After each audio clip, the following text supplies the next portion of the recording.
Yes, sir. Am I audible? I hope I'm audible. Yes, ma'am, you are audible. Okay, yeah. So, respected Dr. Faisal KP, Director, Aligarh Muslim University, my University Center Malappuram, Mr. Nasir Ali, the MK, the coordinator of the Faculty Development Program, respected dignitaries, dear faculty members, research scholars, and dear students, those who are attending this program, a very good morning to all. So at the outset, I would like to thank Dr. Faisal KP, Director, Aligarh Muslim University, Malappuram, and Mr. Nasir Ali MK, the coordinator of the Faculty Development Program, for inviting me as a resource person to this program. I'm extremely happy to be associated with this Aligarh Muslim University Center through Mr. Nasir Ali from last 1 year. Thank you, sir, for inviting me. And I welcome all of my participants to this session, that is mobile learning in higher education. So I hope we can start our session. So I know that you were all listening to different sessions from Sunday onwards regarding the educational technology. And at present also, we are doing the same, that is mobile learning is happening at present even. So once we are thinking about the mobile learning in higher education, so let us just think about what exactly the difference or the changes which happen in the education system or the shift in education system. As we all know, like a major shift in the education system can be observed since the pre and post British rule till today in India. Initially, children were educated in Gurukulas, as we can see in the picture. And now the modern education system was introduced. More of technological devices which we are using in our classroom situations. India is rapidly changing country in which inclusive, high quality education is utmost importance for its future prosperity.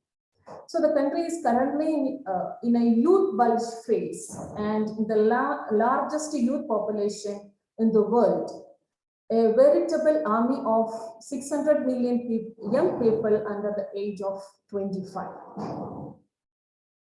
So now at present, actually, India struggles to educate and employ its growing population.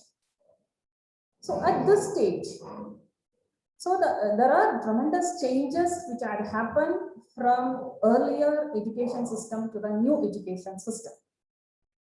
So in this education system, in the next slide, I just wanted you to just go through what exactly it is. So what is the generation gap we can see in our present situation or in the present technological world? The difference in the attitude, the difference in the behavior, perception, the culture, the language, priorities, the social norms between the generations. So first of all, we should learn about what is the generation gap or how exactly the generation, or before going to this mobile learning situation or mobile learning in higher education. We know there is a change in the earlier education system to the present education system. So we are dealing with, I hope a majority of my participants are working in the higher education. So we should see or we should understand the level of the learner or what are the characteristics of the learner or what is the generation gap between us and the students. So this is the 20 students of the 21st century. This is the characteristics. Today's digital kids think of information and communication technology as something akin to oxygen. See, nowadays, we say that during this COVID pandemic situation, People are not getting proper oxygen, lack of oxygen. Even a young youth, you can just observe, even if a young youth tested positive also, they cannot survive in the hospital without the mobile or without the ICT gadgets which they are using. They expect it. It's what they breathe, and it is like how they live at home. And they use ICT to meet, play, date, and learn. And it's an integral part of their social life. It's how they acknowledge each other and form their personal identities. That is the present situation, or in the 21st century, we can see such type of situation. Yeah. So that is the biggest challenge in our today's classroom. As a teacher in the higher education scenario, the biggest challenge in our classroom is this, because we are dealing with the 21st century teachers, students. So let me just ask you one question. So all of you can just think about the next question, which I wanted to ask you is, are you too mature and feel disconnected with your students? Maybe you can just give a response in your chat. Are you too mature and feel disconnected with your students, or very much disciplined in your classroom situations? Or one more question I would like to ask you. Are you prefer learning through fun or game than serious works? So what is your opinion about your own feelings? Are you too mature and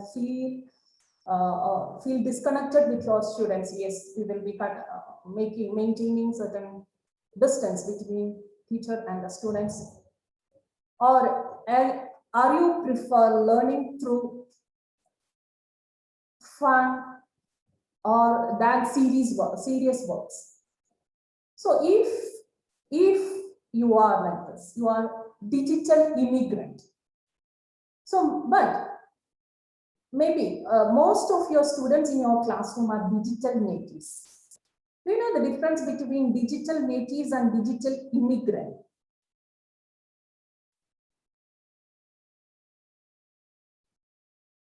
Okay, so there is one answer. I feel disconnected with my students and prefer to learn through fun and games. That's good. So you have you are interested through learning or teaching through fun, game, etc. So because we are dealing with the students, we are here. There is a generation gap which we can see. The digital immigrants and digital natives. Most of our students are digital natives. Okay, what do you mean by the digital natives? So how or the digital natives, always we can say the students, whenever we observe the students, or if the students are getting one free time at all, so that time, what are they?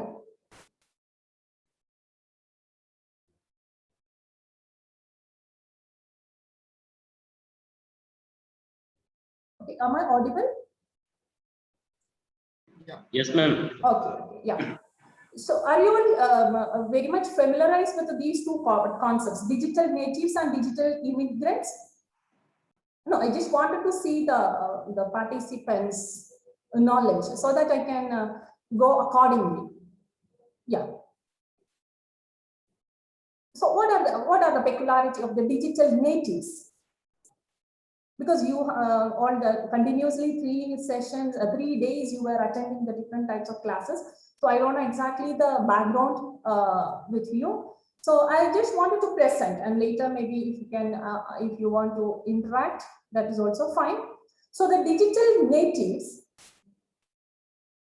yes ma'am, even our kids are digital natives. Yes, that's true. Our kids are digital natives. Let us see exactly what do you mean by digital natives? Digital natives are net generation. We can call them as net generation plus born after 1980. Okay, so majority are happy that yes, we are also digital natives, is it?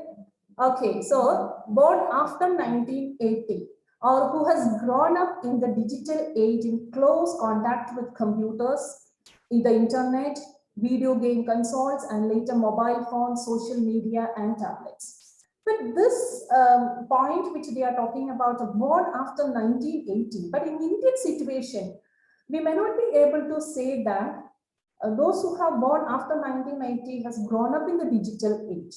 Because I still remember in my school days, only one computer was there in my school days. It was a village school which I have studied. So, but this is the information which is from the foreign countries which they have given. They are mentioning that in 2001 only this term has coined, and it is born after 1980, are able to receive information very fast. The students, yes. If someone born after 2005, then what about to say, ma'am? After 2005, I'll give the correct picture about the difference between X generation, Y generation, Z generation, and the Alpha generation. We'll come to that. Okay. Are able to receive information very fast. Okay, so that is the peculiarity of the digital natives. And highly connected and techno-savvy. So they are very much highly connected, always connected to the technology, and see technology as an essential part of their lives. And some more points are there, that is, they are always prefer multitasking and quick non-linear access to information. Multitasking and quick and non-linear access to information. So as you can see the GIF which I had given there, they'll be when you are observing our young generation, the youth or the children, they'll be listening to the music, listening to the or watching TV, and meanwhile they will be having food, and in between they'll be studying or they'll be writing the notes also. We will feel that.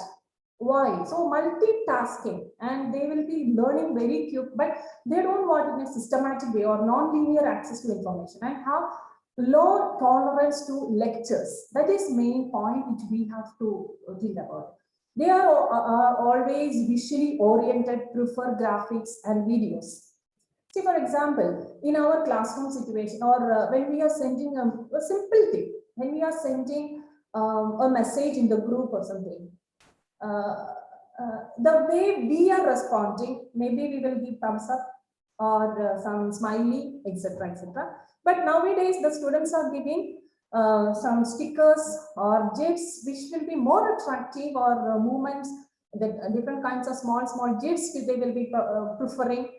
So prefer active learning rather than passive learning, and prefer games to serious work. That is what I told you. They prefer more games than the serious work. So now let us look into the digital immigrants, and then I'll just give the information directly regarding the age bar. Okay, digital immigrants, they are learning from the natives, trying to learning from the natives. So born before the existence of digital technology, and are adopters of web technology. So we are just adopting it. So since we are adopting it, we are facing difficulty to use that. Maybe we may take more time compared to the children or the youth. They are into it, they are experienced, and they live in that society.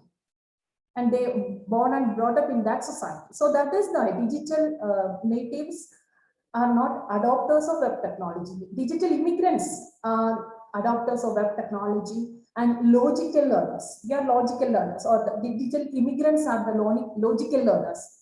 Particular logic they wanted, and focus on one task at a time.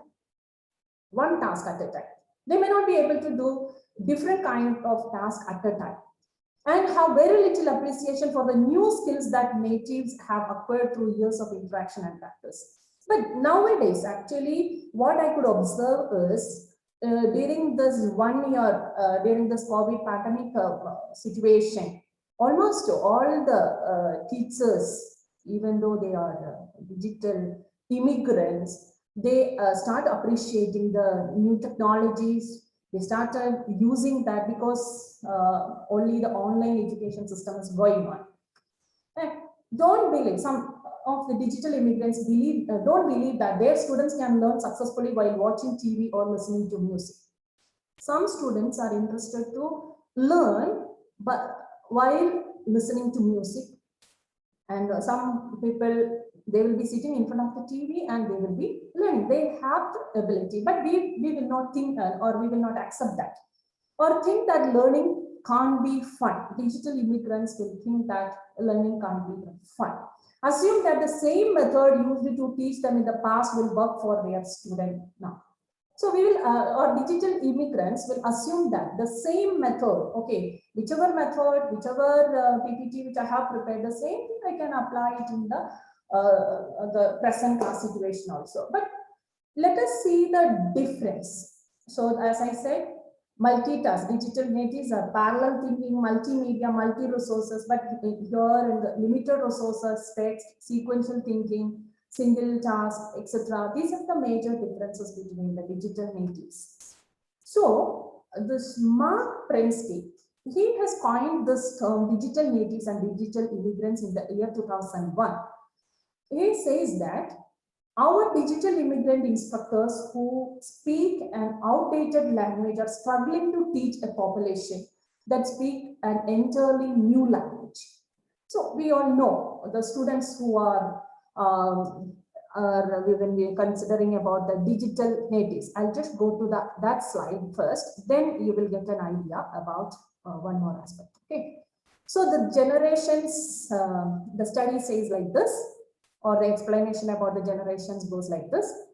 1946 to 1964, baby boomers, they are called as baby boomers, and generation X is called as 1965, those who are born in between 1965 to 1980. So their video games, CDs, internet, a small level, but it is also again in the foreign countries. So in Indian situation, we couldn't see as in the other situations. And the next generation, 1981 to 1994, the web, MP3s, or mobile devices started, social networking, virtual communication. So we will call this next generation as Y generation also, this next generation, 1981 to 1994. And again, generation Y is,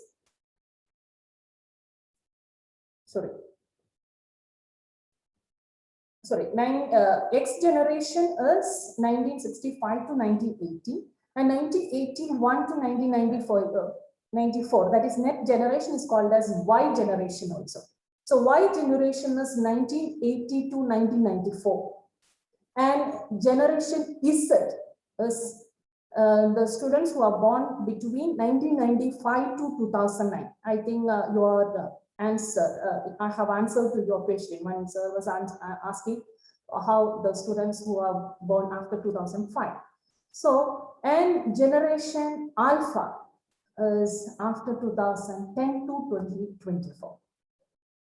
So here, we should see one thing, that is, one more study says about this digital natives by Prensky in 2001. By the age of 21, the average net geners will have spent, or the X generation will have spent, or those who was born between 1980 to 1994, 10,000 hours on cell phones, 10,000 hours playing video games, 20,000 hours watching TV, 250,000 sending, receiving emails and IMS, watched over 5 lakh TV commercials, less than 5 hours reading, less than 5,000 hours reading.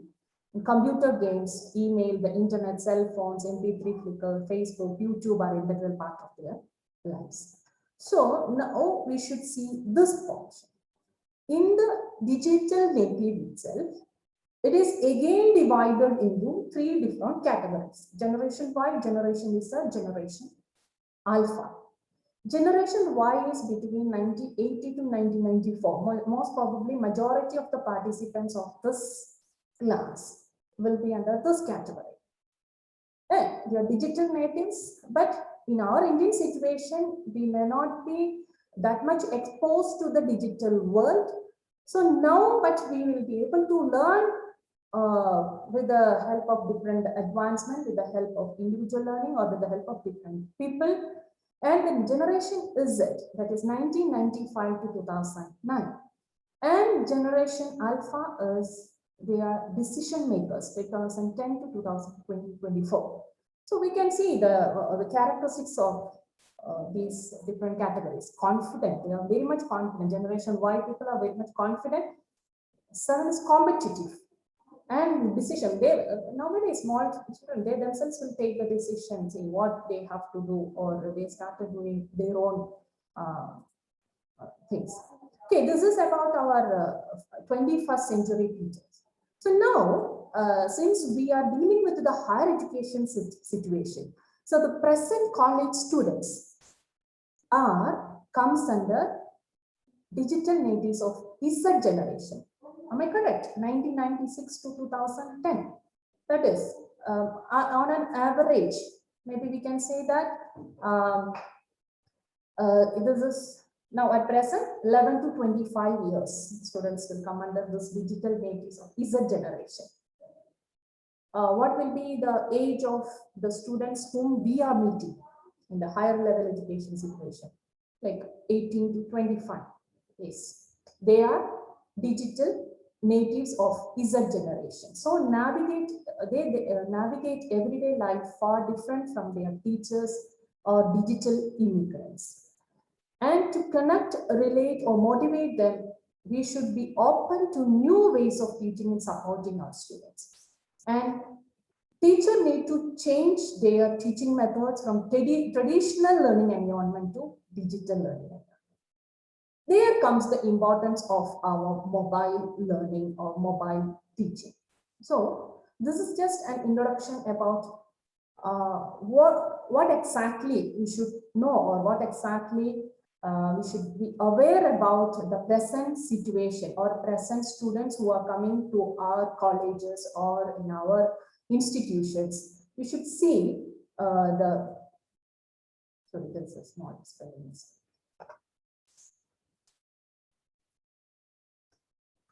So we should find out that there is a need to change the teaching methods. So how we have to change the teaching methods or traditional learning environment to digital teaching environment? Which are the different kinds of teaching methods which we are following in our classroom situations? There are plenty of teaching methods which we are following nowadays. There is direct instruction, it's lecture, but our digital natives are not able to cope up with that. Now the flipped classrooms. There is a slight change in the classroom situation. We were teaching and giving the assignments, but it's flipped classroom is a different kind. Assignments will be given, or some work will be assigned to the students, and based on that, let them work, and based on their work, we will have discussion.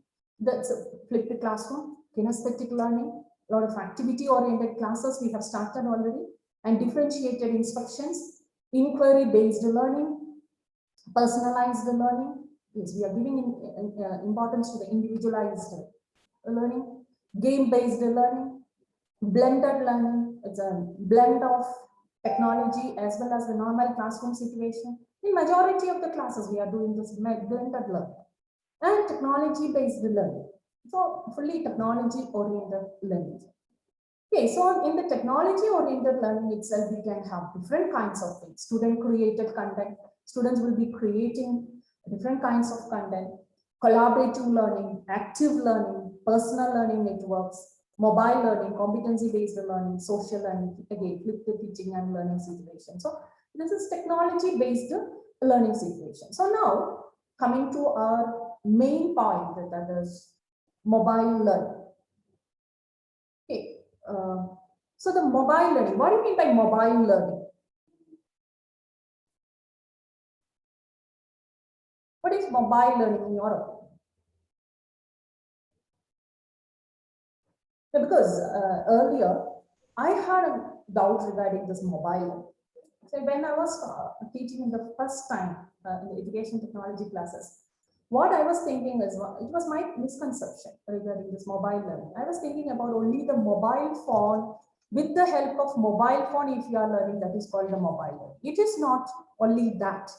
Yes, mobile learning is learning with the help of mobile, but it is more than that.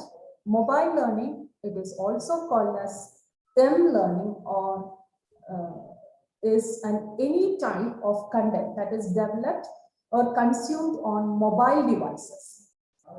Devices such as smartphones, tablets, laptop, pen tabs, digital notebooks, iPods, etc. And including anything from podcasts to full e-learning sources. And it is ability to learn through visual media such as electronic gadgets, social interactions, and content. The main advantage of mobile learning is its convenience for the learners. That is, it's for the convenience. Yes, if I have a laptop, so these are the different gadgets, plenty of gadgets which are available. So the convenience are important. So the different kinds of PDAs are available: laptop, compact laptops, tablets, smartphones, game consoles, media players, hybrid devices, mobile phones, plenty of devices which are available in our society. And we are learning through different kinds of devices. Then we can say it as mobile learning. It's mobile. So here we can say that when you are thinking about the definition of mobile technologies, three different kinds of mobilization is happening. Mobility of technology. So mobility of technology. So the technological devices which are mobile. So when we are thinking about the mobile learning, the devices, the electronic gadgets, which we can take it very easily, portable. So mobility of learning, the learning anywhere, anytime we can learn. See, recently what happened is, during this COVID pandemic situation, we were all conducting online class. I know that you were also conducting online classes. So one student, she got tested as COVID positive. And meanwhile, from the University of Mysore, we have conducted internal assessment through Google form. Objective type test items were given to the students. So I told the student not to attend it if you are not well. She said, it's okay, I'm all right. I have to take rest, but still I'll be able to attend the test. So from the hospital itself, she was attending. So whenever she is all right, she'll be attending the classes also from the hospital. So mobility of learning anywhere, any place, and mobility of the learners. So we can move anywhere. The mobility of learning and mobility of learners are interconnected. So this is about when you are thinking about the definition of the mobile technologies, these three aspects can be considered: that mobility of the technology, mobility of learning, and mobility of the learners. So now, the study says about the mobile learning in education situation. Some study shows that 86% of college students own a smart device. And also it is said that the handheld devices are most preferred gadgets for accessing internet. And it accounts for over 50% of the browsing activity worldwide. So majority of our students are having their own smart devices. So some students who are from the rural area may not have their own gadgets. See, we have some experience. Maybe, I don't know in your states what is the situation, especially in Kerala and all, maybe there may not be much problem. But in Karnataka, in our own college, even though we are in the city region, we have rural students. So this time, before starting the online classes, we found out that one student, he was not at all attending the classes. So we found out that he doesn't have a smart mobile phone at all. So then the teachers have taken the initiative to purchase a mobile for him, and now he's attending the classes. So we cannot say that 100% of the students are having the mobile phone or the smart devices. Mobile phone they have, but the smartphone they will have to attend the online classes. So, but the study says that, and another study says that around 50% of the students are having more than one smart device, maybe a phone, another laptop, then they will have a tablet or pen tab or different kinds of devices they may be. And these statistics justifies the onset of a new trend in the education of this mobile learning. And mobile learning education is an extremely friendly way to adopt modern teaching methodologies. See, the mobile learning technology, we can mobile learning technology, extremely friendly way to adopt modern teaching methods through different applications in the mobile or in the mobile devices. We can use different kinds of teaching or the methodology can be changed. That is the peculiarity of the mobile learning in the education scenario. So as I said, more learning in the everyday or learning anytime, anywhere. And all the several studies value the importance of technologies in our media enriched world, and learn anytime and anywhere motto associated with mobile learning. We argue that the classroom dynamics are becoming more and more at risk with the addictive dimension brought about by ubiquitous presence of digital devices and social media in students' life. And mobile devices have extraordinary value from an instructional standpoint if they are used intellectually. So here, what we should understand is, learn anytime, anywhere. We are talking about, or the several studies, research studies says that, okay, the technologies in our society can learn anytime, anywhere. But another side of this effect, there are studies about the effect of this mobile learning, or certain students are addicted to this mobile. So there, nowadays, small kids are also very much addicted to the mobile learning or the usage of mobile devices. So since it is lockdown is continuing in almost all the states, children are at home and they are all addicted. So there, what we have to do is, mobile devices have extraordinary value from the instructional standpoint if they are used intelligently. So how we have to use it intelligently, or how we have to make use of this mobile in a useful manner for the education purpose or for the learning purpose. See, normally for the purpose of attending the online classes, students will be using the mobile, and meanwhile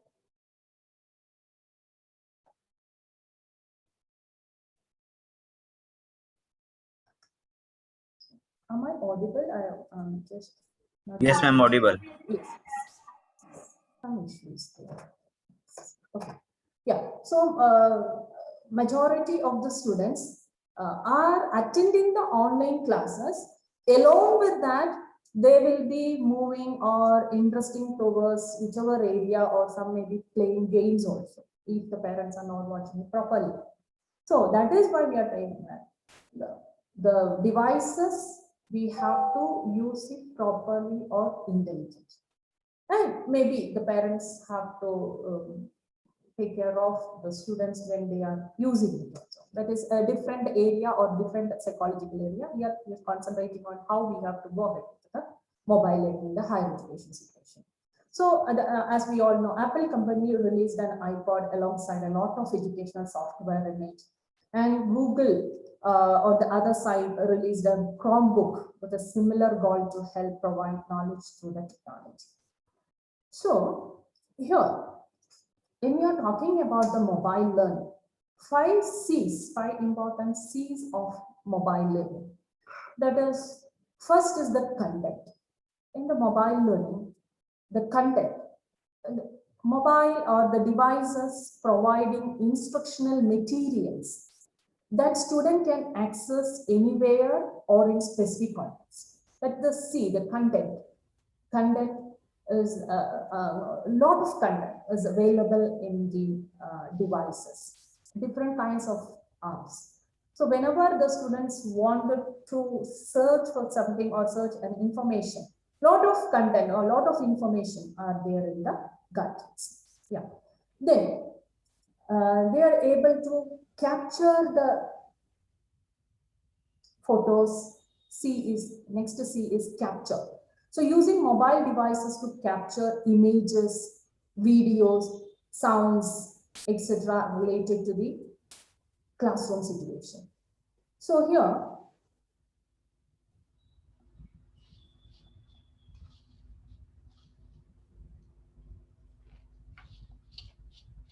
okay. So the students are capturing different kinds of photos, or videos, or sounds, etc. That why I'm telling this is, see, recently when I asked my students to borrow some books from me, because I have some library with me with the different subjects. If at all, if they wanted to write any assignment, if they wanted to take some books from me, I used to give. Earlier, student used to come and take the books. Nowadays, they won't take the books. They'll say that I'll take a picture. That's enough. So that is the way they have advanced. So the content aspect, and they capture the photos or capture videos or sounds and related to the class, and based on that they will be able to create content also. Then for the communication, mobile learning, for always we will be communicating, being able to stay in touch with the classmate anywhere or during specific field activities also. Communicate each other through different varieties of apps or technologies available. So they will be communicating. Even in the class also, they may be communicating. Nowadays, actually in the online classes, most probably, whenever we are taking the class at that time itself, they will be communicating with their classmates through different devices or with the same device also. And the fourth is compute. Compute is using devices to assist in calculating or other computational tasks. So these four C's, and the fifth C is combine. So all these four C's will combine together.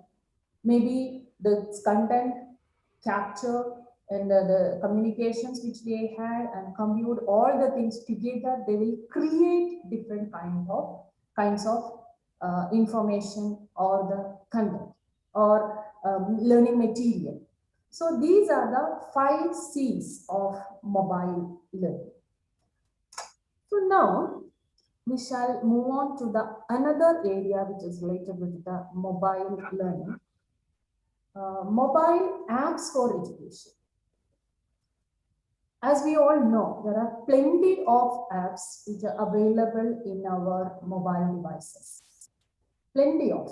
It's not only for the education, it's for the entertainment, for games are there, social life, communication, for different kinds of mobile apps are there. In general, we can say that native apps are there, hybrid apps are there, web apps.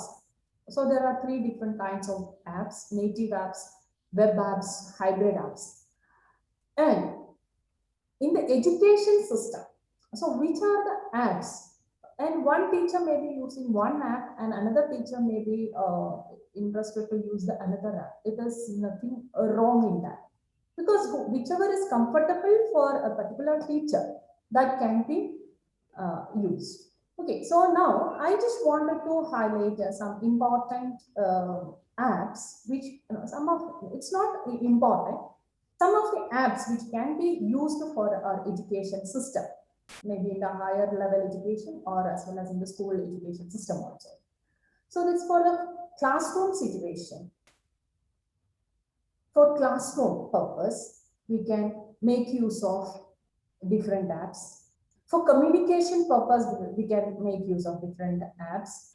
And for the assessment purpose, for collaboration, for creativity, for teachers' professional growth, there are a lot of apps which is available. And for subject teaching. Let me just take one by one.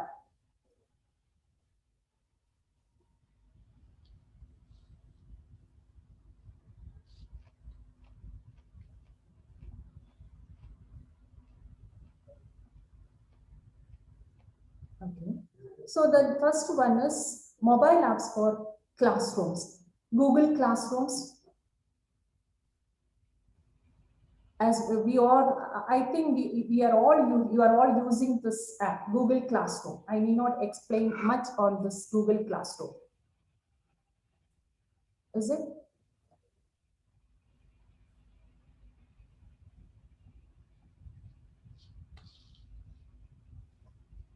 So just excuse me, sir, Nasir Ali sir, shall I take a break because I have a little problem with my system. I'll just make it correct and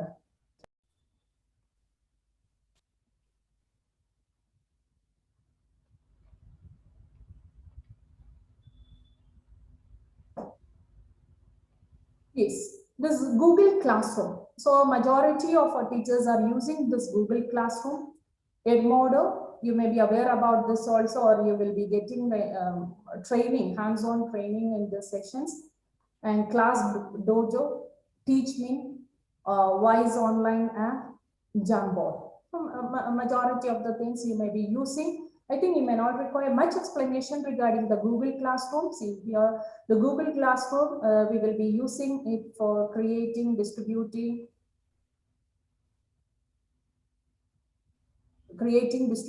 and grading assignments. And the primary purpose is to streamline the process of sharing files between teachers and students. See, normally in the Google Classroom, we will be creating the classroom. Teacher portal is there, student portal are there, and we will be we can give the assignment, share the materials, and we can grade our their assignments. Different kinds of facilities are available. It is a powerful community-based social tool for learning, and it allows students to post questions, study materials, and receive answers from teachers and fellow students. So here, the Google Classroom, I don't think it is a new topic for you. Similar to Google Classroom, Edmodo can be used. That is what I'm telling. See, if you are using Google Classroom, I cannot say that, okay, you should not use Edmodo. If you are comfortable with the Edmodo, it is almost the similar features happening here. An educational tool that connects teachers and students assimilated into a social network. And teachers can create online collaborative groups and administer and provide educational materials, measure student performance, and communicate with parents also. That is another function in the case of Edmodo. And Class Dojo, it can be useful for the school children, a tool to provide students behavior and connects teachers with students and parents to build amazing classroom communities. So that is the particular feature is instant feedback to the students, a motivation or reinforcement can be given to the students immediately. A good disposition in class is rewarded with, yes, you are very good. So immediately there are all options are there to give the instant feedback. So this is also a kind of classroom. It connects teachers with students and parents. Parents also will be getting the behavior of the students. Yeah, that's good. Which Google Classroom you are using, man. That's good. We are also using Google Classroom. So that's a good application which we can use as a virtual classroom situation.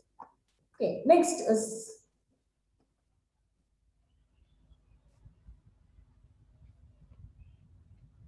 TeachMate. TeachMate is an application which was there earlier also, but nowadays we are more hearing about or the advantages of the SpeechMate. So I also didn't try it, but as a trial for the preparation of this class, I have just tried it. But in the real classroom situation, I have to try it. TeacherMint is India's best. It is India's best app, all-in-one app for teachers, tutors, coaching institutes, and other education institutes to manage all their online tuitions and digital coaching classes in one place. Here, one advantage, the major advantage which I could see here is live online classes and lecture recordings also. In the Google Classroom, we are not able to go ahead with the live online classes. So here we can do live online classes, and if we wanted to record the lectures, we can record it, and real-time note sharing can be done, and whiteboard functionality are there. Online tests can be conducted, phone calls. If the students are not coming, we can connect through phone itself, chats, announcements, and more. And it's easy to use free mobile apps for teachers to conduct unlimited live video classes. That is the main attractive of this TeachMate. Majority of the teachers were telling that it is a very good, useful app which can be used in our classroom situation. So that is one application.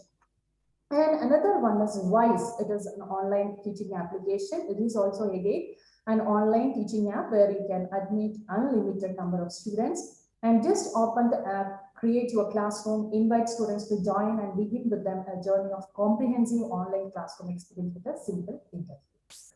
So these are the almost virtual classrooms which can be used in our present situation, as well as if we are doing it in the online session also for assignment purpose or for conducting tests and all, we can use it. This is Jamboard. Almost all of them will be using this Jamboard. It's about, this is associated with the Google. It is a digital interactive whiteboard developed by Google to work with Google. So along with the Google Meet, earlier it was, we were not using it. And there is a whiteboard option. It's a, we can use that whiteboard. We can insert pictures, draw diagrams, and we can write on this, and even we can save it and share the class, whatever written on the whiteboard can be shared with the students also. It's a cloud-based app that enables visual collaboration between users in real time. Which one? This is how to use this whiteboard. This whiteboard, one question is there.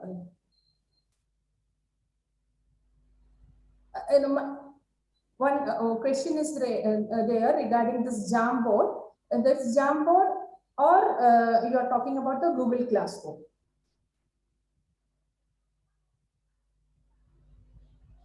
How to use whiteboard?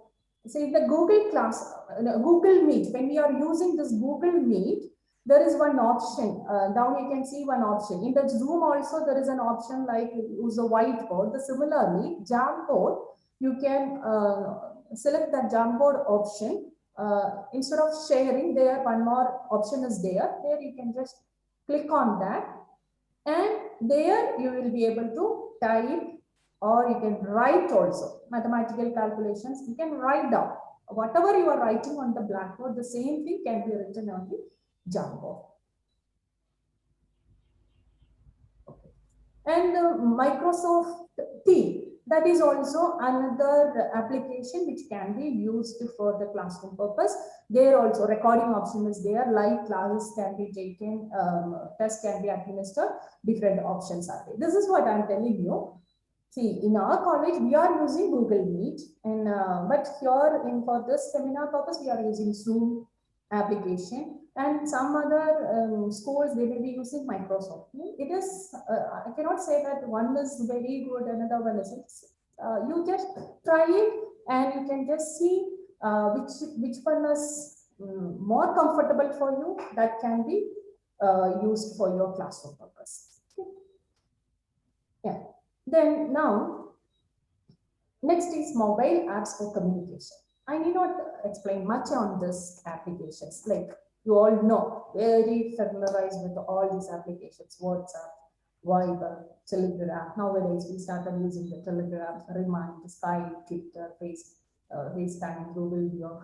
All these things, we can conference calls or calls, video calls, different ways we can make use of this chat option is there. So these are the on the WhatsApp nowadays, almost all the teachers are using. Maybe the links and all will be sending through the help of WhatsApp if you don't know the email ID of all the students. And it can be a group or a browse group also can be done. Individual message will be going to the students. So different kinds of communication apps are there. And mobile apps are tools for formative assessment. So for formative assessment, whenever we are taking the class at that time, if we want to conduct some assessment, as I said, we are dealing with the digital natives. Digital natives, they wanted to learn the content, not in a serious way. They wanted to learn in a casual way or through games or through fun. So there, we can use different kinds of assessment tools. Maybe you may be very much familiarized with the first tool, Kahoot. Kahoot is, it will be like this, that is Kahoot. There is again, teacher portal is there and the student portal is there. In the classroom, in the real classroom itself, we can do, or through online also, we can do this. Teachers can create questions on the screen, and online, if it is online, we can set the timing for the presentation. I'll just explain about this. It's an educational platform that is based on games and questions. So here, through this tool, teachers can create questions, discussions, or surveys that complement academic lessons. And the material is projected in the classroom and questions are answered by students while playing and learning at the same time. So when, if it is in the real classroom situation, if you are already prepared some questions for the students, there will be one code or a code to join for this Kahoot quiz items for the students. So that one can be displayed on the board. And once they enter that Kahoot or log in to the Kahoot app, with the help of the same code, they can see the questions, then they can answer. So the time limit will be there, and in between music also will be there. Whenever we are asking the question, that is what we are telling, that it's a game based, and the time limit also will be fixed. Within 10 seconds, sometimes they may have to, that we can decide how much time, within how much time they have to complete the answer. So there will be 4 options. So it promotes game-based learning, which increases student engagement and create a dynamic, social and fun educational environment. So this is about the Kahoot. So the next is Quizzes. This is another app which can be used for the assessment. It is also an interactive or interesting way, or in a game-based way, we can conduct quiz. This is here. Again, the students can enter their name and join to the game. So the teacher will be showing or presenting the screen or presenting the question, and they can answer to it. They can see the score, how much score they are getting, immediately they will get. So Quizzes is a creative software company used to class, group work, pre-test review, exams, unit test, etc. And it allows students and teachers to be online at the same time. And students can use Quizzes on any electronic device and browse similar to laptops, iPads, and smartphones. The difference, I wanted to highlight the difference between this Kahoot and Quizzes. See, both are used to conduct quizzes or for the assessment purpose. Through this assessment purpose itself, we can teach them. And Kahoot is teacher directed. It displays the questions and answers on the teacher's device, but whereas the Quizzes student centered, it displays all the information to the students. So more student friendly, because they can see whether they have scored properly, how much is the score or the range or the rank, etc. They can see in this Quizzes. So that is okay. And now move on to the next app, which is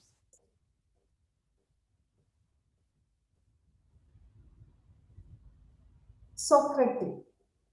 It's Socrative is smart student response system. This is also one kind of assessment technique. Assessment, the app which can be used for the assessment purpose, and it is empower teachers to engage their classroom through a series of educational games and exercises via smartphones and tablets. So series of games and exercises can be, and this is mainly used for review purpose, student understanding during the online class. So Socrative, an efficient way to monitor and evaluate learning that save time for educators while delivering fun and engaging interactions for learners. So here, an effective way we can monitor and evaluate students' learning process.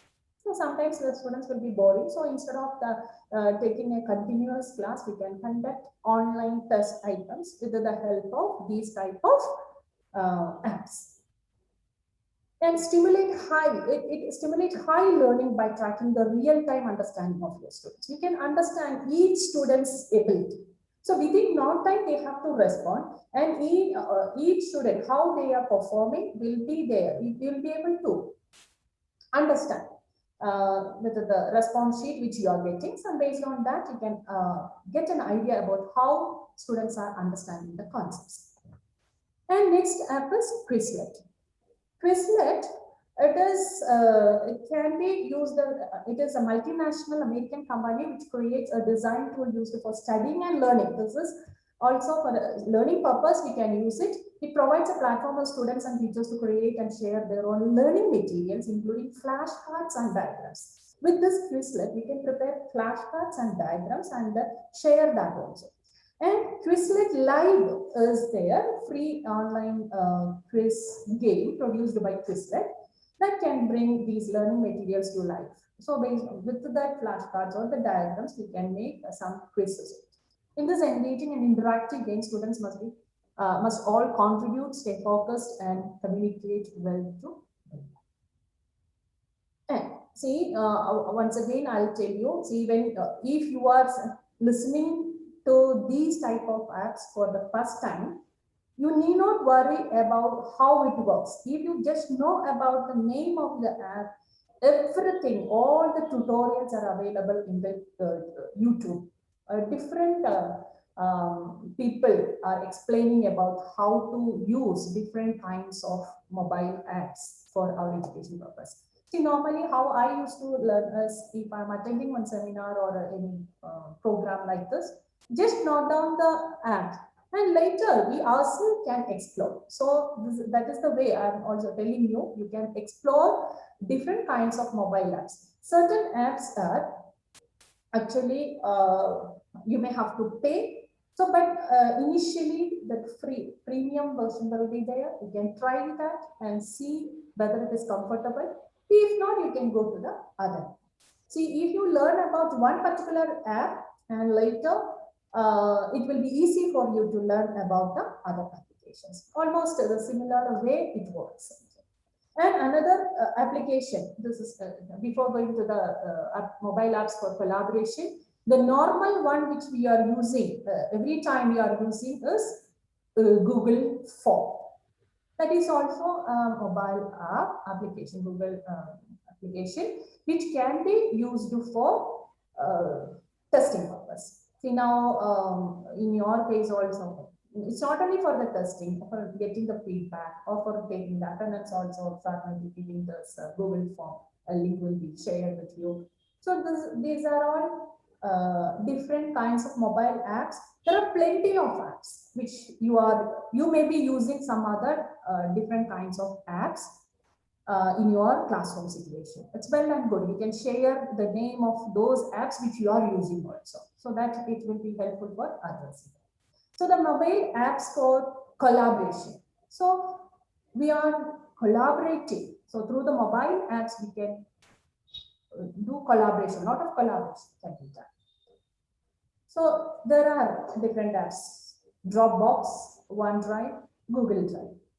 Almost these three apps are very much familiar to all of us. That is Dropbox, which it is a magic and wonder of cloud computing. We can access their files from other devices they have connected to their personal network. So if we want to share the material, we can ask the students to put it in the Dropbox, or you can also share the link with them. And another one is OneDrive, is syncing new files from the cloud to your PC. Anywhere access, backup and protect, share and collaborate. Again, we can collaborate with your friends. And the Google Drive, normally we will be using this Google Drive also. Google Drive offers a good amount of storage space and is very simple to use. This is what is the difference between these two, among these three? Good. I'm talking about a free space. Maybe you can buy also. More storage can be purchased. Good alternative to Dropbox and OneDrive, which only offer about 2 GB and 5 GB of storage space for the Dropbox only 2 GB and 1 GB for the 5 GB. OneDrive and Google Drive offers 15 GB of storage space, requires you to simply drag and drop and deliver Sony platform support. So 15 GB without paying, it's a free of cost. We can store it in our, and we can collaborate or we can share the Google Drive link to the students and they can access to it whenever.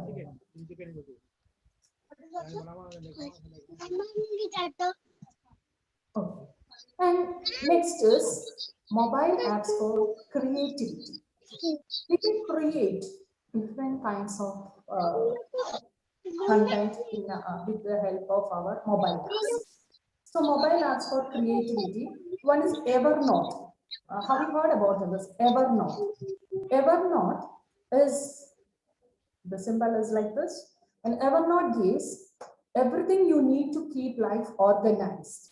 It's a great note-taking, project planning, and easy way to find what you need when you need it. So Evernote, it is a note-taking application designed for note-taking and organizing. We can organize our notes in a proper way, like different folders, and the task management. So if you want to make a plan of activities which you are going to do, and archiving also. It is developed by Evernote Corporation, and this app allows users to create notes which can be text, drawings, photographs, audio, or say web content. It can be shared also. So it's like a systematic way of preparing a note. When you are taking the when I'm taking the class, you can write down the important notes in the Evernote application, and it can be saved.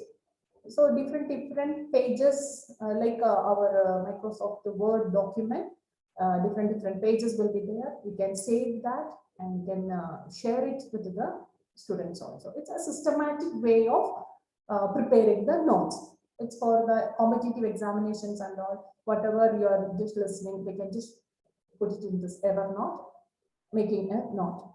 Different kinds of note-taking apps are there. OneNote is there, and different applications are there. And another one is VUE. I don't know whether you are using it, Visual Understanding Environment.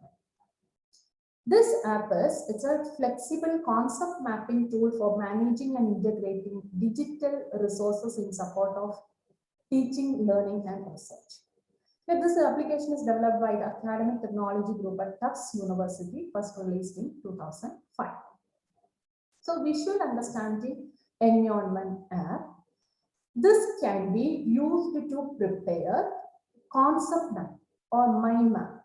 You know about the mind map. So whatever, if you are talking about this mobile applications itself, I can create a beautiful concept map based on this. So this is one example of the concept map which I have prepared with the help of VUE. Here, what is the peculiarity? Is suppose if you are using this, or if you want to prepare this type of concept maps with the help of PowerPoint, we can prepare, but the problem is, see the curved ones and all, curved lines and all. If we change one thing, the another one will. we have to arrange it in a proper way. So, but in this case, automatically we will be able to make changes. So, VUE. So, if you just type VUE in your Google search, you will be getting this app. You can download and install it in your system and make use of it. And in between, you can write down, yes, techniques of evaluation. This is this concept map I'll be using in my class, in evaluation class. Only with this concept map itself, I can teach the entire aspect. Okay, so techniques of evaluation, it is divided into quantitative and qualitative. And in the qualitative itself, there are different kinds, and qualitative itself, there are in that itself. So, like that, when you are preparing a concept map, in order to prepare a concept map, we can use this application, that is VUE. Now, we shall move on to the next again, MindMaster. This is also used to prepare the concept maps. If there is a central topic and different subtopics like this, we can use MindMaster. VUE also can be used for this type of maps. MindMaster is an online mind mapping application that allows its users to visualize, share, and present their thoughts via cloud. It was launched in 2007. Again, some another applications are there to create different kinds of concept maps as well as mind maps. One is called FreeMind. See, this is also, I'm used to that VUE, so that is why I was using that. But some of my students were telling that they are using another application for preparing the concept. So the next is mobile apps for our professional growth. For our professional growth as a teacher in the higher education system. So every now and then we should develop or we should update our knowledge. Yes, in the initial stage, I have already told that we are dealing with our digital natives. So there is a generation gap.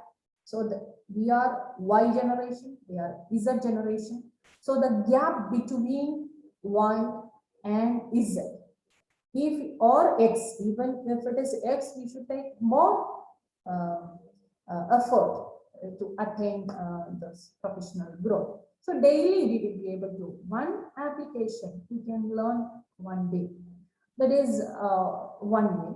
And another one is different courses are available. You are all aware about the massive open online courses. So MOOCs are available, different MOOCs are available for the professional growth. We can take independent courses, Swayam, Coursera, Udacity, Udemy, Lynda, EDX, etc. There are plenty of MOOC courses available. And TED Talks, Khan Academy, Byju's app, Amazon Kindle. So we are all aware about different kinds of MOOC courses.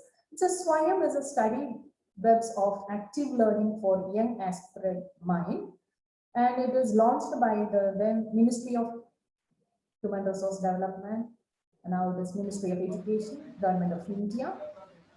And it is to give coordinated stage and free entry to web courses covering all advanced education, high school and skills sector courses. So there are plenty of courses, like 8-week courses. Excuse me, ma'am. Yes, ma'am. Yes, ma'am.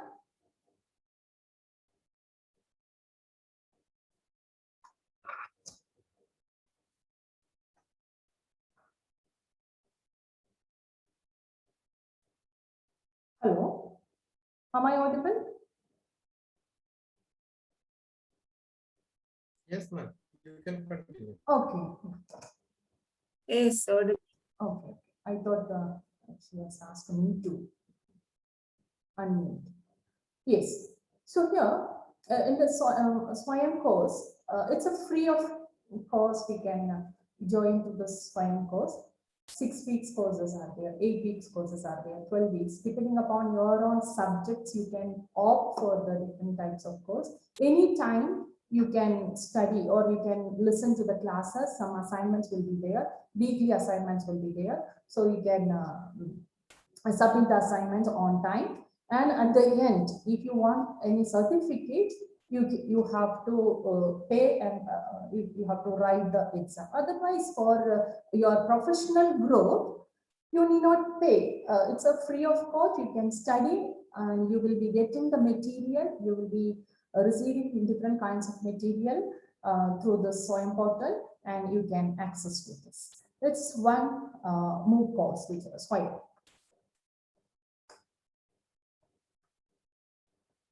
Then it is Coursera. Coursera is an American massive open online courses offered to anyone interested in gaining basic understanding of a wide array of topic and subjects. Its Coursera offers online studies in 12 different categories, and learners can receive verified certificate for their online achievements. So if you don't want the certificates, without certificates also we can attend this courses for our professional growth. If you want certificates, we may have to pay. So courses offered through this educational company are organized and taught in together with the hundreds of universities and different companies. See, different universities join together and offering this Coursera courses. And many universities have even recognized Coursera credit certificate also. And next is Udemy. Is an American massive open online course provider aimed at professional adults and students. It was founded in May 2010. Offers a vast array of courses on everything from web development to personal development. That is, professional adults or aimed at professional topics, like more of practical oriented, web development or personal development, or want to learn how to play the guitar. If that is the case, you can use this. Udemy app allows you to access all of your courses, videos, and learning materials on the web. So here, it is mainly concentrating on the professional development or personal development, something which is practical oriented, not based on the academic or subject. That is, another one is Lynda. It is similar to Udemy, offers a huge variety of courses in different subject areas such as video production or software development. So those who are interested in this area, video production or software development, you can opt some courses from Lynda, and freedom to learn at your own pace, wherever and whenever it is most convenient for you. So all these MOOC courses are at your own pace. We can learn, and we can take our own time. So that is a major advantage of it. Plus, one more advantage is we will be busy during the daytime in the college, and evening time or night time we can just spend some time, or weekdays we can spend some time on this aspect. And EDX, it is also an American massive open online course created by Harvard and MIT. It is 3,000 plus courses in computer science and business. So here, those who are from computer science background or MBA background, we can opt for this type of courses. Learn from it is from Harvard University, MIT, Harvard, and the world's top university for free. It is EDX. So this is all the EDX is an American massive open online course. So there, that is also, it's a very good way you can develop. And TED Talks. It is motivational talks or inspirational talks of 18 minutes video or less than that. Always it will motivate. TED Talks can be a diverse range of subjects from arts to science to global issues. So different kinds of talks will be there, motivating talks, inspirational talks. So we can listen to that. So we will get more sometimes whichever according to the topic, you can just opt for it and get an idea. With TED, you can explore thousands of inspiring and motivating talks and ideas from extraordinary people, even if you have never heard of them. And TED is illuminating, pushes your thoughts limits, and helps expand the boundaries of thoughts and imagination for every single age. And next is Khan Academy. Normally, in our school, we are dealing with the B.Ed students, so we used to ask the students to refer this Khan Academy. It's a great way to supplement your teaching, provide extra work to your gifted and talented students, or help those who are struggling with a certain content. Again, it's free of cost. We can make use of this Khan Academy. There, subject-wise, more academical aspects will be covered in that area.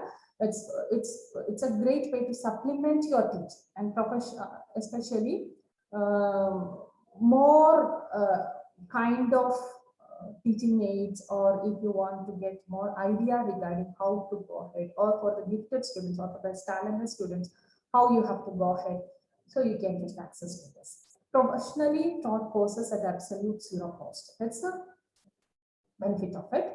And classes focus on more academic subjects such as maths, science, and humanities.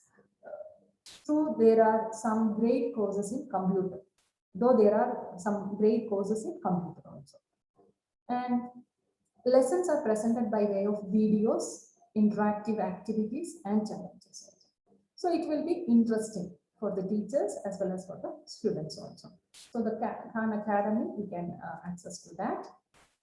Then Amazon Kindle. It's a Kindle is a small handheld electronic device for reading books, which has been developed by online retailer Amazon, and it enables users to browse even if that device is not there with you. What you can do is you can browse, you can buy and download also and read ebooks, newspapers, magazines, and other digital media via wireless networking to Play Store.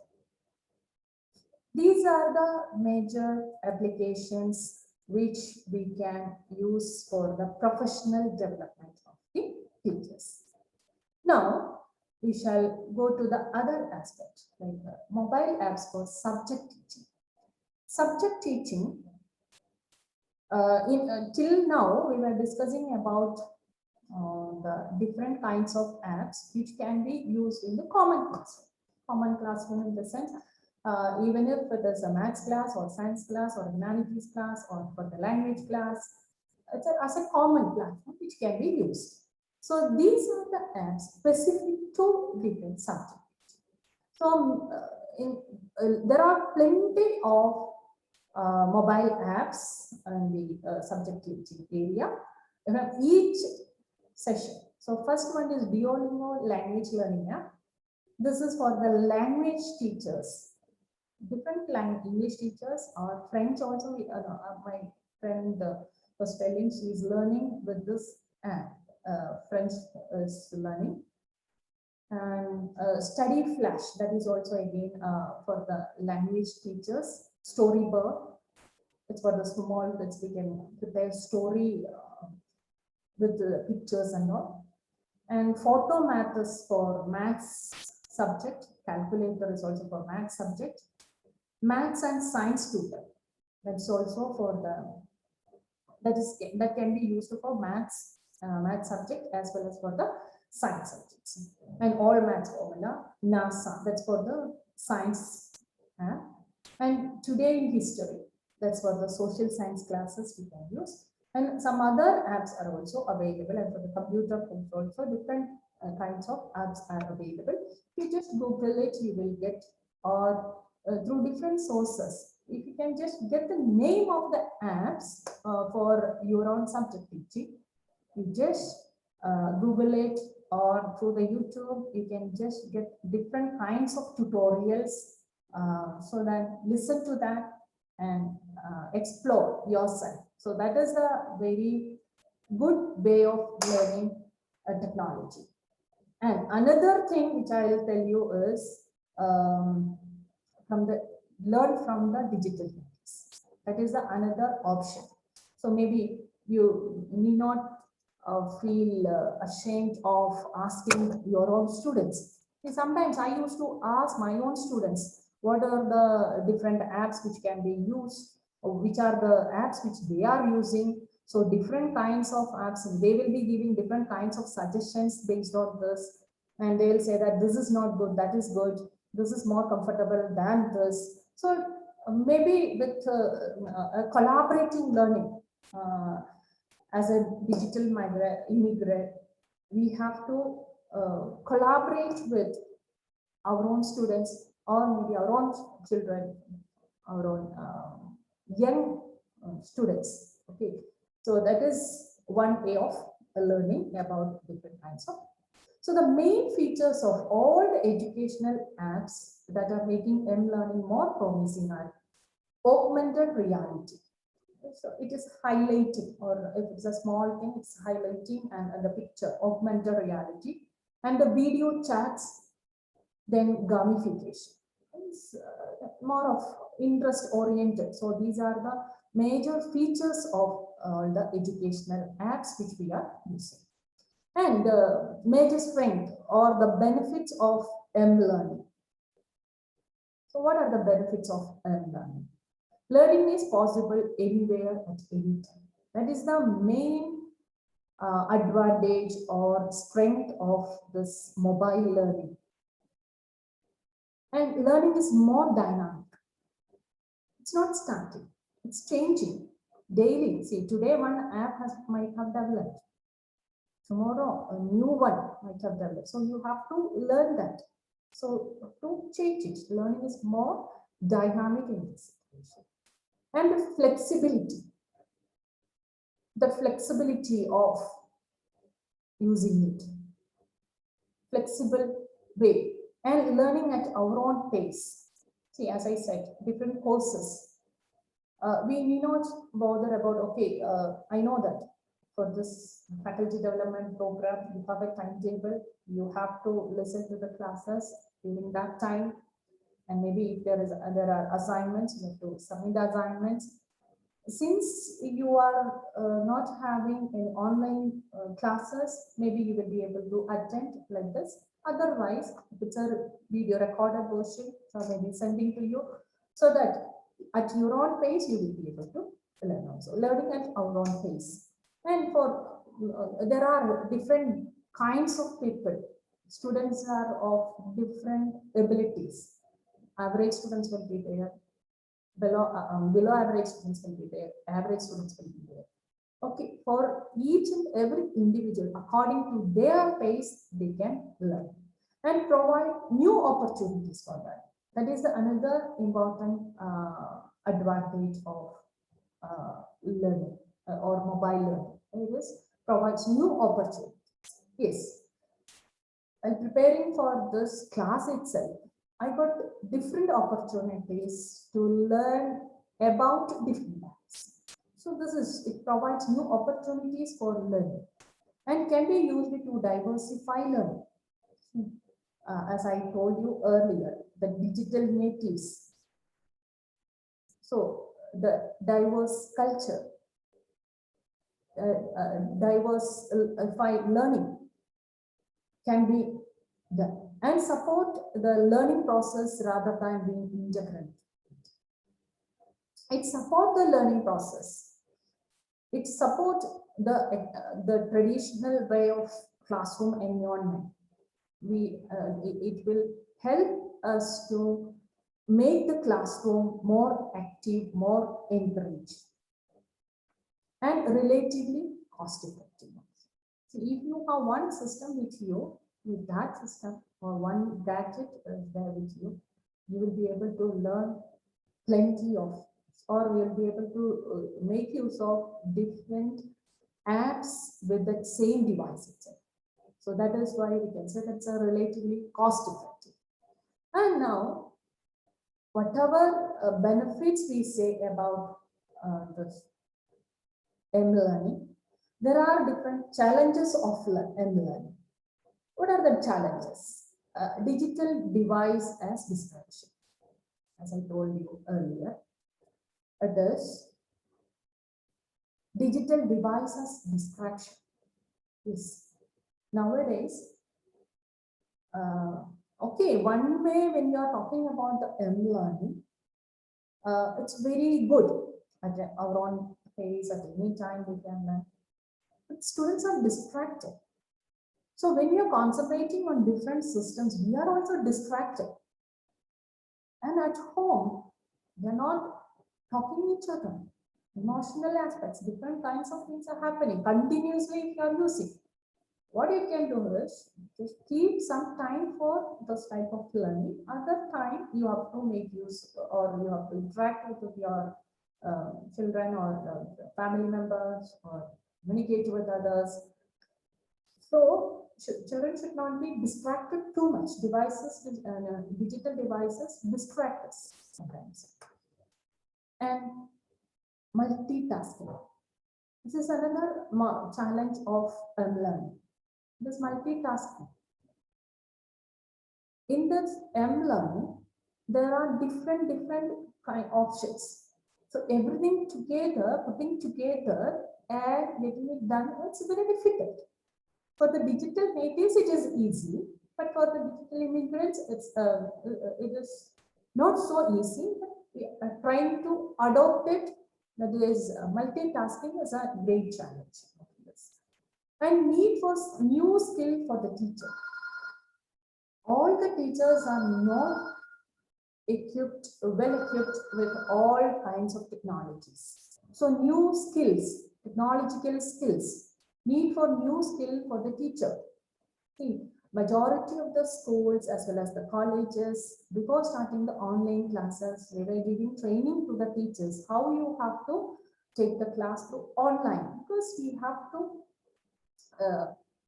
enrich the teachers, then only they can make use of this technology. So teachers to be updated, that is a great challenge of learning. And lack of internet connection, whatever it is.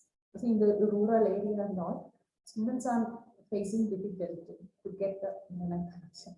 See, whenever we are calling one person for giving access, sometimes by default, they'll just quit from the group. That is, if they don't know the answer. Otherwise, they may not be able to speak out. Maybe they will be attending if they switch on the audio, the internet connection won't be there. So the lack of internet connection in all the areas, that is another challenge. And proper tools to use for mobile learning. So, which are the proper tools which are available for the mobile learning? We should aware about it, and we should get the proper tool, or we should download the proper tool which can be used for our classroom purpose, and we should learn about that and get the training, and based on that only we have to make use of this. So that is another challenge, and security and privacy issues. We are using different kinds of tools, and we are sharing our mail ID and sometimes phone numbers. So security and the privacy issues are there. When you are into this field, we have to be careful regarding that. Okay, so by concluding, I would like to say mobile learning has many benefits, and it capitalizes on learners' need for flexibility and access. However, it isn't always effective for delivering content for more complex education or training goals.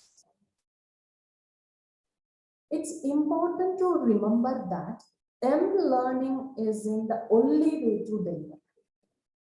Okay, so whatever I have explained, it is not only the way to deliver the content. We know different kind of things. How we have to use, or when we design the content that is mobile friendly, we need to change the way we write and develop. And what looks good on a computer screen may not be good in another tablet or the mobile phone. So a teacher cannot replace the technology also.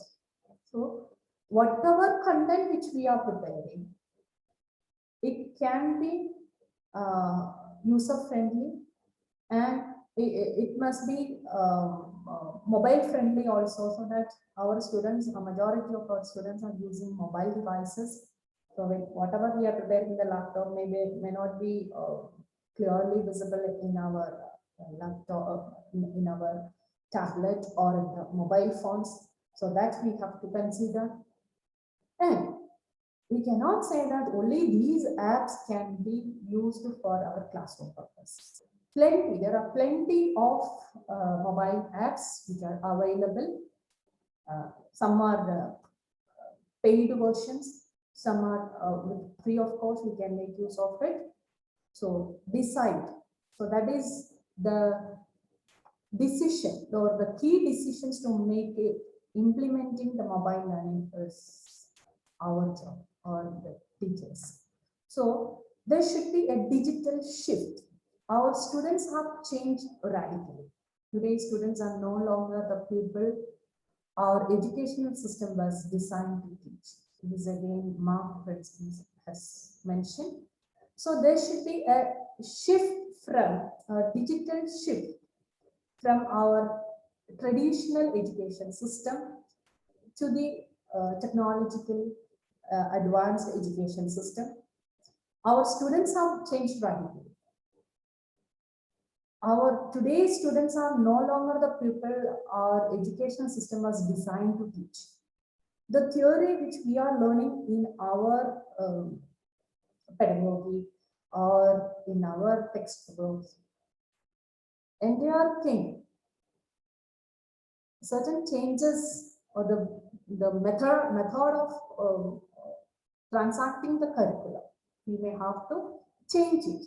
So we should think about it, and we should try to make a change or a digital shift, ready for a digital shift. It is our duty to make changes according to the present situation or according to the need of our students. So with this, I would like to conclude my presentation. So if you have questions, you can ask, or if you want to add anything to this, because you may be knowing about different kinds of mobile apps which are available in our education system, especially in the higher education system, you can share about that. It's open.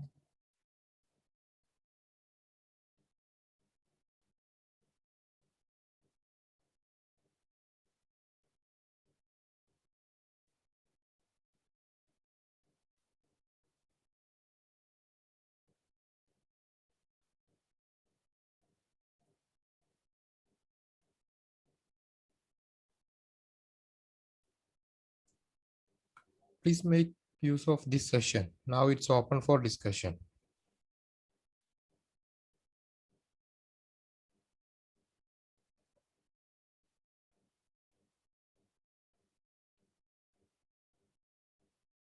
And you can add something to what ma'am said also.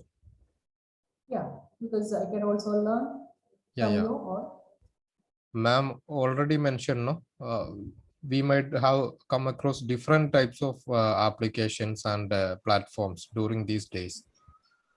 So if you are familiar with some that ma'am did not mention here, please discuss it so that others will also be benefited.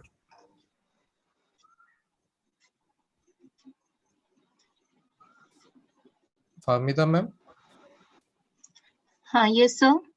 Yeah, you Hello? have something? Yeah, please. Yeah.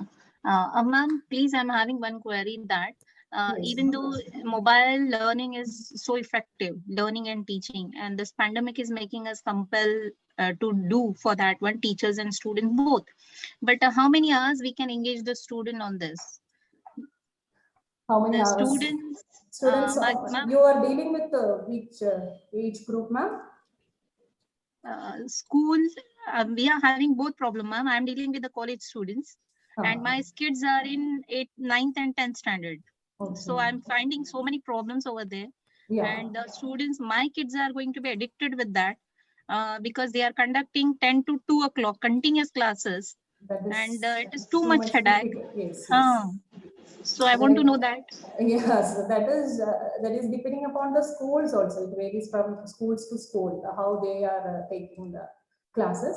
See, for our case also, if you are talking about the 8th standard or the 9th standard or 9 to 10 standard, what they are thinking that okay, all the content to be covered or we have to teach. So that is the reason from 10 to 2. But it is very difficult for the students to listen.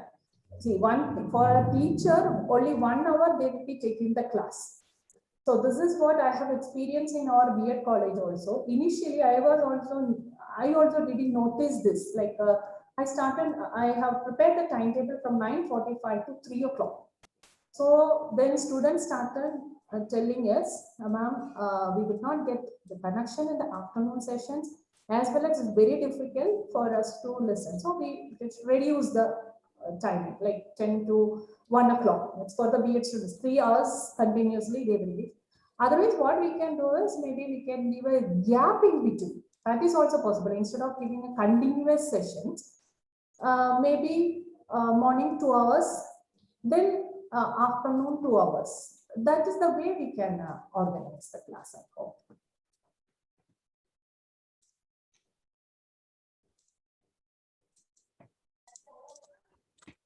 Good morning, ma'am. Thank you for your nice presentation. I have a query. Yes, sir. Ma'am, actually, I'm a faculty from engineering college. I want to know which are the better apps for Engineering. mobile learning in an higher engineering college students.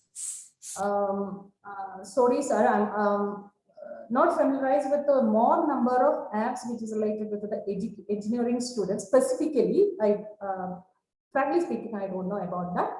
The other apps which we are using it for the online purpose, if it's for the sharing of the material with the Google Classroom, we can make use of, or the teacher mail we can make use of for the online purpose classes, etc. Subjective specifically, I'm not sure about it. Whether Nasir Ali sir can help me in that regard, it will be good. Ma'am, what you have said is correct. There may be some applications Yes. started means by e-tutoring companies, especially these days. But that probably that will be paid because, application. Because we are not into that. That's why we were not searching. Sorry, sir. Yeah. We are not searching in that area. So since I'm dealing with the B.Ed students, I was just concentrating on those areas plus some subjects. So that's why. And ma'am, whatever the applications which you mentioned and we are using these days, maybe the virtual classroom, LMS, or otherwise the applications for conducting formative test, summative test, or to make the sessions engaging, etc. All these are also useful for the students at all the levels. Yes, it's all the level. And regarding engineering, of course, they are mature students. So only the teacher will be knowing which material is good and how to present it. So if the teacher is having suitable material, find the appropriate application and provide through that. That's it. Yes. So for example, that photo math which I told, since I am a mathematics teacher background, photo math is, if we are giving one equation, if you scan that, they will give the solution of that question. So there is a ready-made app which is created for that. That is photo math. So similarly, the subject-based will be available, but whichever apps which I have mentioned, it can be used for the engineering classes also. It is a common platform which I am telling. So Kahoot, games, we can prepare the quiz items of the Google Forms can be prepared for the engineering students also. Only that subject-wise, maybe.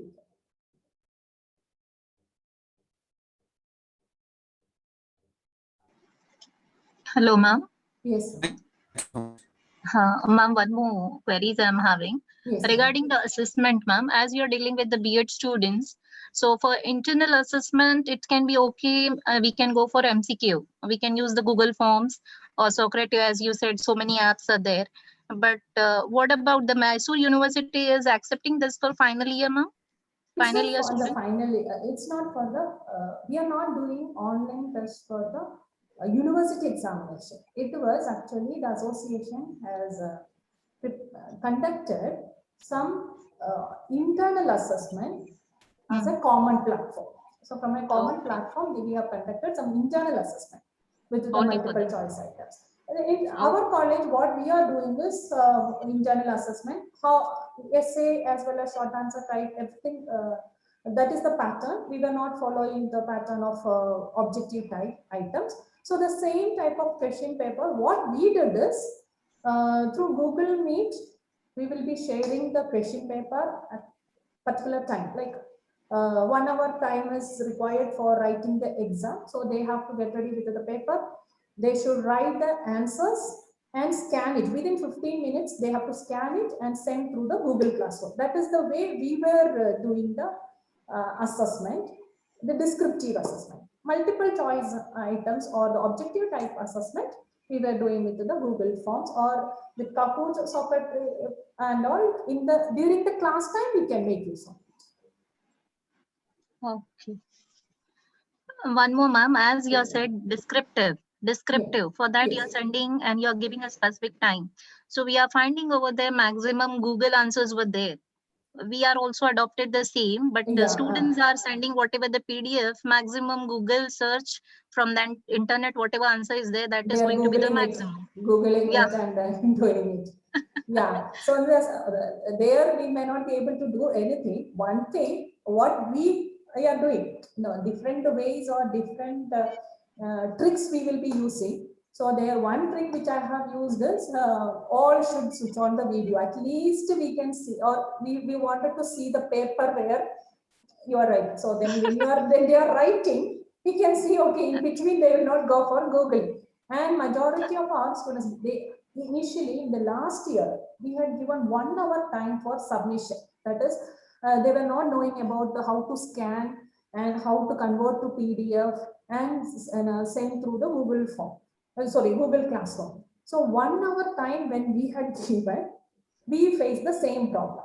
So, but later, only 15 minutes time which we had given, at that time, we couldn't see much problem. And one more instructions I have given is, if it is a copy, if I am finding out that one paper is exactly the same, both the students will not get the mark at all. That's the way I have told. Because I know that the students were sharing the answers with the different people. So especially in the mathematics statistics questions which I have asked, easily I could find out that who has copied. So some measures I have implemented, and that is the way, because examination is very difficult for us to conduct online, especially in the descriptive level. That is the reason UGC also given an order that we cannot conduct offline examination. We cannot conduct online university examination. Maybe internals and all we can conduct. Thank you, ma'am. And ma'am, what I would like to add to this, no? Yes, sir. Why are we still sticking with this paper pen test even during this pandemic? That can be avoided. Yeah. Actually, my university, Aligarh Muslim University, they changed the plan. Right. Earlier, we had out of 100, we had examinations for final exam for 70 marks, and 30 marks were internal that teachers need to give. Now, what they did, 70 is given internal. Oh. Now, for 30, we need examination. That also Viva was only. Okay. So we are doing it through In a WhatsApp. different way. According to the situation, you have changed. In Yeah. our situation, we thought about this. Okay, why we have to go ahead with the paper and pencil? But last year, when the from our university, our all the principals joined together, and they told you should keep the record, or whichever exam which they have written, you should produce that. Then only we will give the confirmation or like a commission, they will be coming for the visit and all. So that's the reason. But this year we have adopted this paperless option, like we can conduct the multiple choice questions, etc. And for this, we have certain options, but we need to just make the questions flexible. Means instead of essay, we should elicit their responses in few words, because the Yes. typing also matters, no? If That we is- are that is the asking them problem. to, yeah, typing speed, everything matters. So if we are ready to change in that way, we can even use, no, my suggestion always is to use a learning management system like Moodle, Yeah, because it is good. I mean, even if we mix MCQs, objective types, as well as these essay type or descriptive type, it is good, that platform. Even during these days, there are some updation in Google Classroom. If students are copying this content from internet, no, Google Yeah. can have a plagiarism check in Okay. it. So Google Classroom is having that feature now. So Yes. up to that, up to a limit, we can reduce all these things. Yes, yes, that's true. And the teachers, while going through their answers, we can easily come to know. We can Yeah. easily come to know how they are writing or etc. For in our case, when what you were telling us, typing option. So majority of our students are from the rural background, so they may not be able to type it during that particular time. So that is the one reason we were not able to do it in that way. But in a next, in the future level, we have to think about that, or we have to give the training to the students for answering to that. In the international schools and all, they are doing the same, because they are giving the descriptive questions also. The Microsoft team, they have to type the answers and send it. Yeah, you were mentioning in between that in some schools, especially abroad schools, they are asking the students to come with the iPads, and where almost all the applications are pre-installed. Yes. So yes. that way, our students also will be able to do, at least in higher education classes, Plus. we have to provide them certain basic skills like typing and all. Now, hopefully, such changes will be there hereafter. Yes, yes. That is a drastic change has already taken place from the last year to this year. Almost all the teachers as well as the students are learning different kinds of this technological aspects. So changes are happening. So in future also, as you said, there will be. Yeah, ma'am, you might be remembering what I had told 1 year before when we Yes, had yes. session. So, Changes are going to come, like even UGC will be making the colleges, allowing the colleges to start online courses, etc. Yes, Now yes. UGC has taken an initiative recently to make all the higher education classes into blended learning. Blended That learning. Yeah. 60% will be offline, and 40% online. And that is like realizing the things. Why are we always calling the students to come to the classroom? Why can't we have online classes instead of asking them to come every day to school, college? Yes. Yeah, that way changes will be there in our mindset and in our policies also. Yes, yes, yes. Yes, anything else, please ask. See, like this we can discuss. That's the beauty of sessions. Yeah. It's a wonderful session, because through this session, I also learn. We can share our knowledge. So that is very good. Anything else to add, please? Otherwise, we'll wind up this session. No, Hello. Dr. Nasir, is a very excellent session given by ma'am, because the method which ma'am has explained, I hope they're widely used. And at present point of time, even we are used to these methods for assessment of students, because on Blackboard Ultra, rather we use assessment tools like discussion we are using, live project we are using, and discussion forums we are using for assessment of the students. So very lively we are using the Blackboard Ultra. Even I take my quiz online on the Blackboard using multiple choice, short answers. So randomized questions I can use. So that way, ma'am session is very, very useful. I hope if we listen the session very, very carefully, it's very, very relevant for every one of us.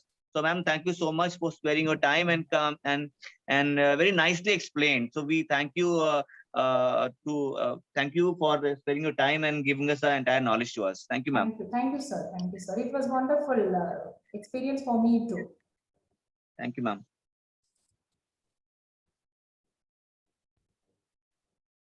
Anything else? Okay, thank you, ma'am. Okay. And I hope what sir has said is there in everybody's mind about this session. It was very interactive and it was sharing the idea and knowledge of different ways of communicating through online or in blended classes yet to come after this pandemic. And thank you very much, ma'am, for accepting my invitation and for presenting a wonderful session for all the participants by which we all are benefited. And I hope the collaboration between our institutions will be continuing. And I hope all the participants to make sessions like this in your capacity and to bring all of us together again. Thank you very much. And dear Thank you. participants, we'll be having the next session by 11:45. Thank you. Thank you, sir. Okay, thank you. Bye. Thank you all. Have a nice day.